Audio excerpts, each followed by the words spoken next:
ఓం శ్రీ గురుభ్యో నమ. గం గణాధిపతయే నమ. శ్రీమాత్రే నమ.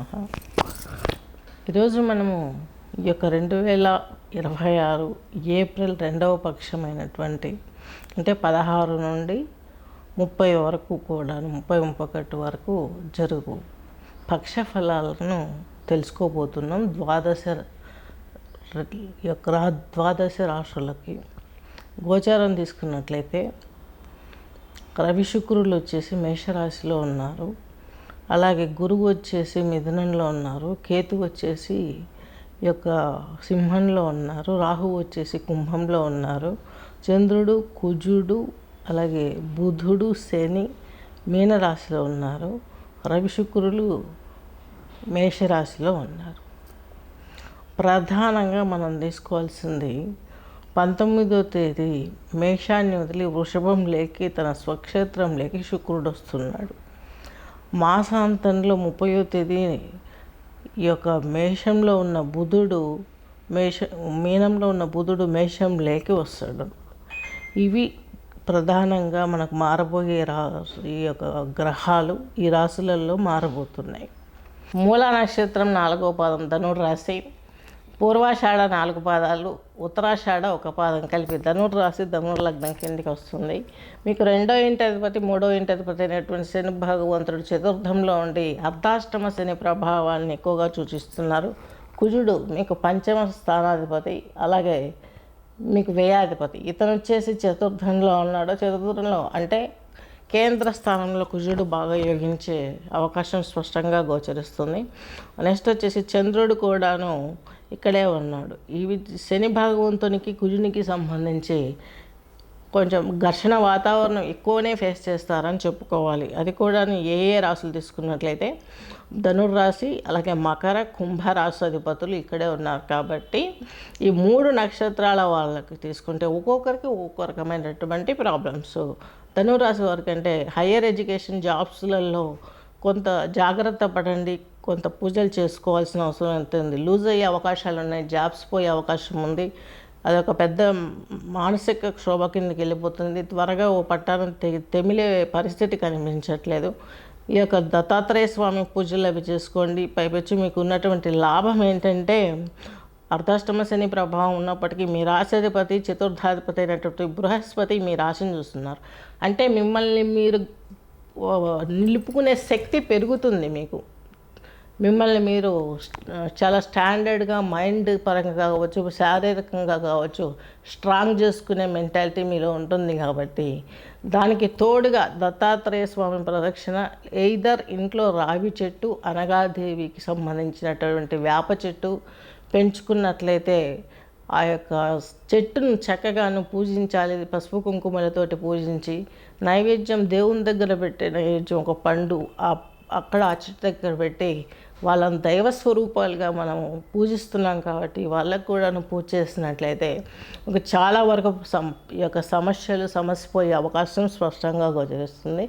ఇంతకు మించి ఇంకా ప్రాబ్లమ్స్ అంటే గోచారం అంటేనే 30% 40% చెప్పే అవకాశం ఉంటుంది.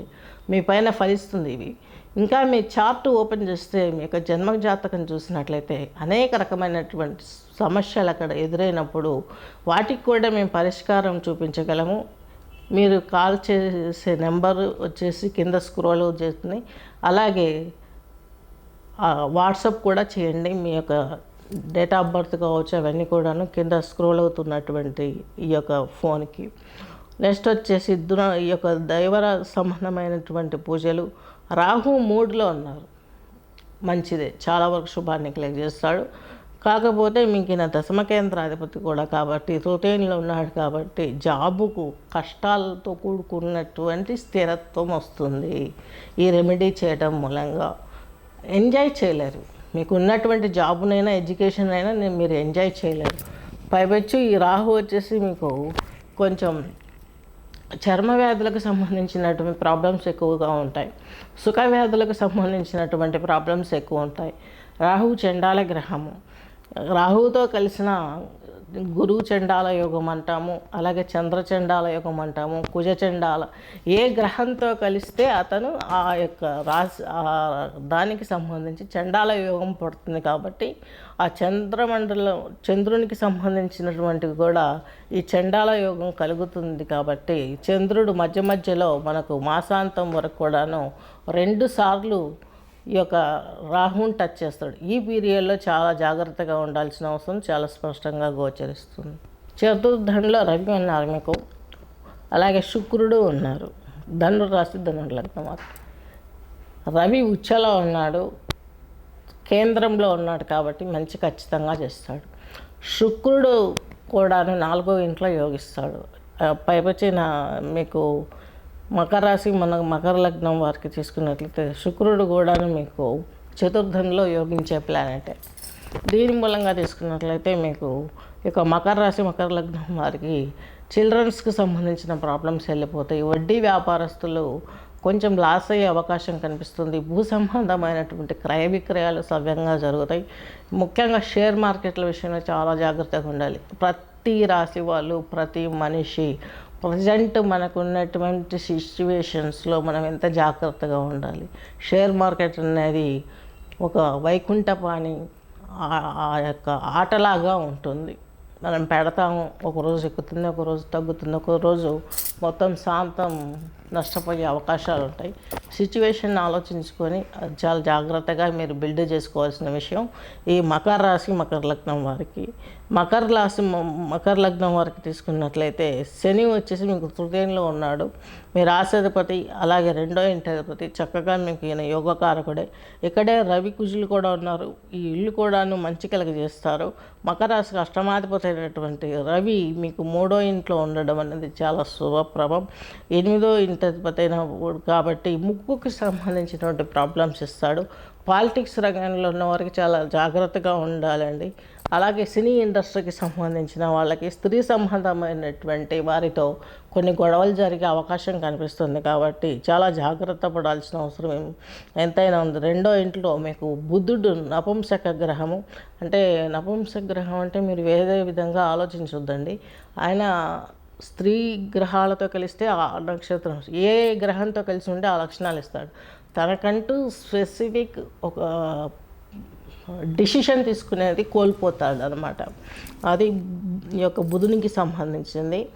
మకర రాశి మకర లగ్నం వారికి మీకు అష్టమంలో కేతు ఉన్నాడు. కేతు అష్టమంలో ఉండడము కొంచెం ఇబ్బంది కలగజేసేస్తుంది. మధ్య మధ్యలో గ్యాప్స్ వస్తాయి జాబ్లో. ఎందుకంటే జాబ్ అన్న పదాన్ని ఎందుకు తీసుకుంటున్నామంటే మకర రాశి మకర లగ్నం వారికి తృతీయాధిపతి ఈయన వచ్చి అష్టమంలో పడ్డాడు. సిబ్లింగ్స్తో ప్రాబ్లమ్స్ ఫేస్ చేస్తారు. దాయాది వర్గంతో ప్రాబ్లమ్స్ ఉంటాయి. కోర్టు వ్యవహారాలు తిన్నగా తెమలవు. తల్లిదండ్రులకు వీరి ప్రవర్తన ద్వారా అనారోగ్య సమస్యలు, మానసిక సమస్యలు ఎక్కువయ్యే అవకాశం ఉంటుంది. అది చాలా శాపగ్రస్తంగా ప్రభావం ఇమ్మీడియట్ చూపిస్తుంది. కాబట్టి ఈ విషయంలో ఈ యొక్క మకర రాశి మకర లగ్నం వారు చాలా జాగ్రత్తగా ఉండాలి. నెక్స్ట్ వచ్చేసి వ్యయాధిపతి తృతీయాధిపతి అయినటువంటి బృహస్పతిని తీసుకున్నట్లయితే ఈయన వచ్చేసి సప్తమంలో ఉన్నారు. 6వ ఇంట్లో ఉన్నారు. పర్వాలేదు, మంచి జరుగుతుంది. మీకు అనుకున్న సమస్యలన్నీ తీరిపోతాయి. నిద్రాభంగాలు తొలగిపోతాయి. అలాగే జర్నీస్కి సంబంధించిన విషయాలలో కూడా ప్రాబ్లమ్స్ తీరిపోయి సుఖాంతం జరిగే అవకాశం ఉంది. ప్రజెంట్ ఫేస్ చేస్తున్నటువంటి మార్కెట్ కావచ్చు, మీరు చేసే ప్రాబ్లమ్స్ కావచ్చు, ఏమున్నానో ఆచితూచి తీసుకోవాల్సిన విషయం ఉంది. ఎందుకంటే మీకు మకర రాశి మకర లగ్నం వారికి ఈ యొక్క కేతు ఉన్నాడు కాబట్టి 8th హౌస్లో కొంచెం జాగ్రత్తగా ఉండండి. జీవిత భాగస్వామికి కొంచెం హెల్త్ పాడయ్యే అవకాశం ఉంది కాబట్టి వారి విషయంలో కూడా మీరు చాలా జాగ్రత్త తీసుకోవాల్సిన అవసరం ఉంది. మీకు 2వ ఇంటి అధిపతి తృతీయాధిపతికి ఆయన గురువు పంచమ దృష్టితో మీ జాబ్ని చూస్తాడు కాబట్టి చక్కగా అది ఆస్వాదించి ఆయనకు సంబంధించిన పూజలు చేయండి. అలాగే మనకు ఇక్కడ వచ్చేసరికి నెక్స్ట్ ఈ యొక్క గురువు లక్షణాలన్నీ తీసుకున్నాం కాబట్టి మనము గురువు ఎక్కువ మీకు ఇబ్బంది కలిగించే ప్లానెటే. ఈయన తన స్థానాన్ని మీ యొక్క మకర రాశి వారికి ఈ యొక్క వ్యయస్థానాన్ని చూస్తున్నాడు తన దృష్టి ద్వారా. తద్మూలకంగా మీకు ఇంకా జటిలమైన ప్రాబ్లమ్స్ వస్తాయి. కాబట్టి అంటే నిద్రాభంగాలు కలుగుతాయి. తీర్థయాత్రలు అదే లాంగ్ డిస్టెన్స్కి సంబంధించి ప్రయాణాలు ఉన్నాయి కాబట్టి కొంచెం జాగ్రత్తగా ఉండండి. కుజుడు మేలు చేస్తాడు, అట్ ద సేమ్ టైం ఇంకొంచెం మీకు గ్యాప్ చేసే అవకాశం కూడా ఉంది. ఎప్పటి నుంచో వివాహం కాలేదనుకున్న వారికి ఇప్పుడు కరెక్ట్గా సెట్ అయ్యే అవకాశాలు ఉన్నాయి. మ్యాచెస్ సెట్ అయ్యే అవకాశం కలిగిస్తుంది.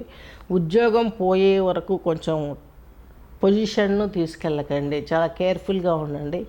ఎక్కడికైనా వేరే కంపెనీ మారితే మన శాలరీ పెరుగుతుందేమో అనుకుని మీరు అట్లా ఎక్స్పెక్ట్ చేసి మానేశారంటే ఇప్పుడే గంజి తాగుతున్నాం మార్కెట్ పొజిషన్ తోటి.